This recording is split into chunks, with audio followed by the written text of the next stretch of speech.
Alright, I'm at the bowling center here at Firelake in Shawnee. IMS Productions, I'm guessing TV is here. Look at that dish on that truck though, that thing's huge. Then we got Lyon Video, they're here as well. It is a bowling championship that is going on right now. This is a small bowling center to have this much attention going on. This is crazy. They've been here since yesterday.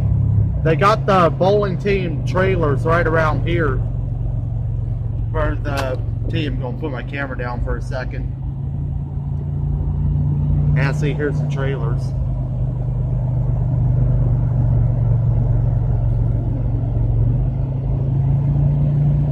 I think they might be packing up today, getting ready to take off to wherever they're going next. Try to turn around, that way I can go get photos. Anyway, yeah, we're at the bowling center and we got bowlers. You're live in Shawnee.